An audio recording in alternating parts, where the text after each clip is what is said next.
Renew power Bharat में green capacities बढ़ाने के लिए 30,000 करोड़ रुपए का निवेश करेगी। रिन्यू पावर के चेयरमैन सुमंत सिन्हा ने कहा है कि कंपनी की भारत में अपनी सोलर और विंड एनर्जी कैपेसिटीज को बढ़ाने के लिए अगले 2 वर्षों में 30,000 करोड़ रुपए का निवेश करने की योजना है। सुमित सिन्हा ने यह भी कहा, हमारे पास 5,000 मेगावाट की परियोजनाएं हैं जो हम अभी बना रहे हैं। हमने कई ऑक्शंस जीती हैं। पावर परचेस एग्रीमेंट्स है। रीन्यू एनर्जी ग्लोबल पीएलसी की सहायक कंपनी रीन्यू पावर वैश्विक स्तर पर largest renewable energy independent power producers IPP में से एक है।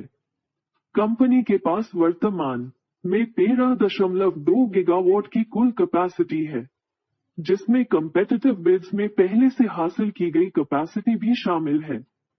सिन्हा ने यह भी कहा कि उनकी कंपनी भारत में ग्रीन हाइड्रोजन का उत्पादन करने की योजना बना रही है। प्रधानमंत्री नरेंद्र मोदी ने अपने क्लाइमेट टारगेट्स को पूरा करने और भारत को ग्रीन हाइड्रोजन हब बनाने में सरकार की सहायता करने के उद्देश्य से राष्ट्रीय हाइड्रोजन मिशन शुरू करने की घोषणा की थी। Union renewable energy minister R K. Singh ने सितंबर में कहा था कि मिशन डॉक्यूमेंट को अंतिम रूप दिया जा रहा है और अगले 1 से 2 महीनों में लॉन्च होने की उम्मीद है। रिन्यू पावर 2011 में स्थापित कुल ऊर्जा उत्पादन क्षमता के मामले में भारत की अग्रणी रिन्यूएबल एनर्जी कंपनी में से एक है। गुजरात के जसदान में 25.2 मेगावाट की विंड प्रोजेक्ट के साथ परिचालन शुरू करने के बाद से कंपनी तेजी से बढ़ी है और विकास के तहत और पाइपलाइन में परियोजनाओं सहित 13 गीगावाट से अधिक का करंट रिन्यूएबल एसेट बेस आधार है। अक्टूबर 2019 में रीन्यू पावर 5 गीगावाट स्थापित क्षमता को पार करने वाली भारत की पहली और विश्व स्तर पर 10वीं रिन्यूएबल एनर्जी कंपनी बन गई।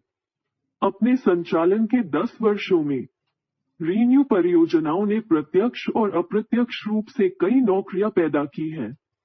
2019 से 2020 तक रीन्यू पावर ने भारत में उत्पन्न कुल बिजली का लगभग 1% योगदान दिया और 1 वर्ष में उत्सर्जित होने वाले कार्बन के 0.5% को कम करने में मदद की। सुमंत सिन्हा ने हाल ही में कहा था कि सरकार को ग्रीन हाइड्रोजन निर्माण को बढ़ावा देने के लिए विभिन्न देशों द्वारा उठाए जा रहे कम्पेटिटिव मेजर्स पर प्रतिक्रिया देने की जरूरत है, क्योंकि भारत न्यू एनर्जी का वैश्विक केंद्र बनने की ओर देख रहा है।